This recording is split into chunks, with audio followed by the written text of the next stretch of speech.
Congressman Troy Carter. Welcome back, sir. How are you? Good morning, my friend. How are you today? I'm doing very well today. I hope you are as well. Yes, I am. Starting out a little drizzly, but it's all good.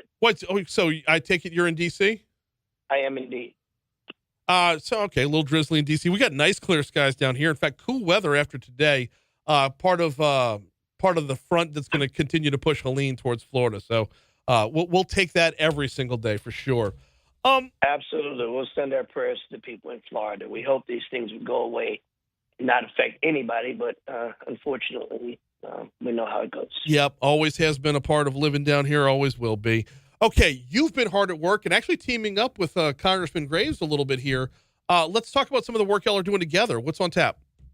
So the whole issue with the web and GPO Yep. and the harmful provisions of how it affects one's retirement and Social Security. Mm-hmm. And kudos to Member Graves and others who've been working on this long before I became a member of Congress.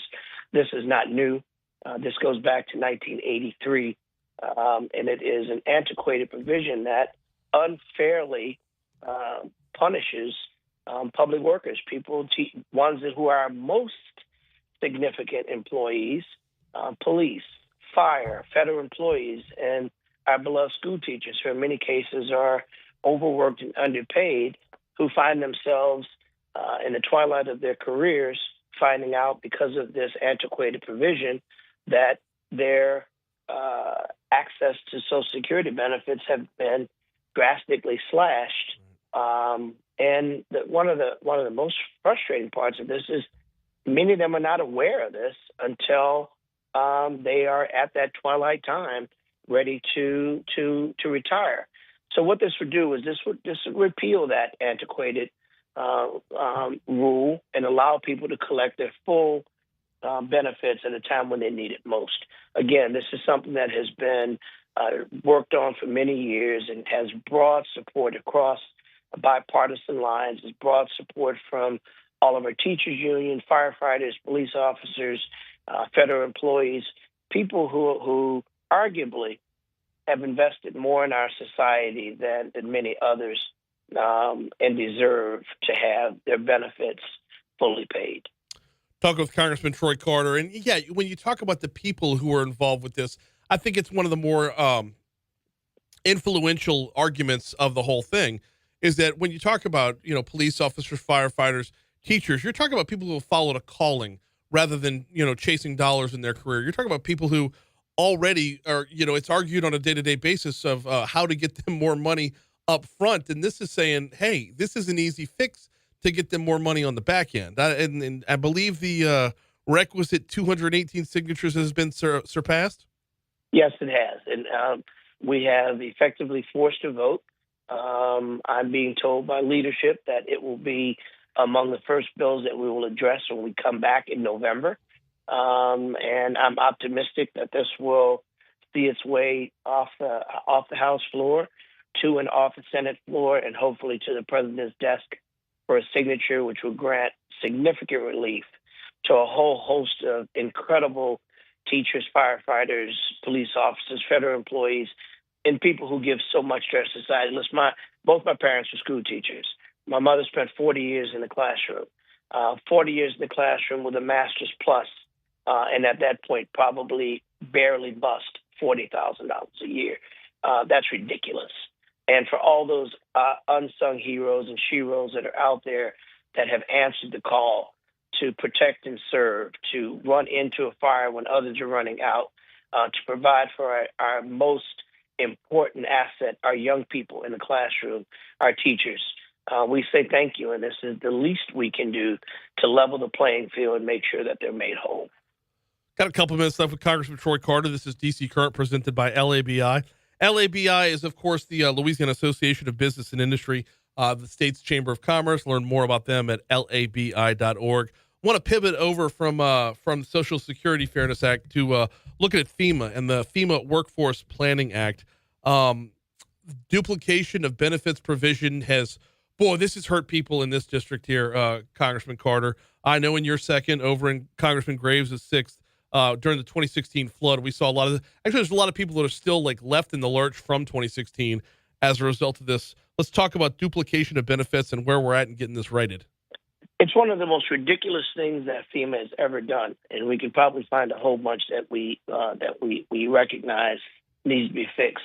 But duplication of benefits is one of the most ridiculous. A person takes advantage of the opportunity to go out and start working on their property because they're in a position to either borrow money or have access to the craftsmanship to do it themselves, and they spend the money. Later, find out that there is a grant that's involved. Oh, sorry, you can't get any relief because you had the audacity to be responsible enough to go out and try and mitigate the damages on your property. And so now your neighbor was able to get it. You aren't able to get it just because you previously had access to doing something else. What a ridiculous rule to penalize people and prevent them from having access to a grant because they previously took out a loan. Right. It's just one of those things that makes absolutely no sense. What you set up is a framework where the next person says, well, I'm just going to let my property decay and sit around and wait until I can get a grant instead of immediately mitigating those effects and rebuilding their community much faster. Thank you. You know, we talk about the Stafford Act, which is the act that sets up how recovery and all of the recovery dollars and the rules for such are done. Listen, we have to get smarter about how we do things. Because we've always done it that way doesn't mean it's the right or the best way to do it.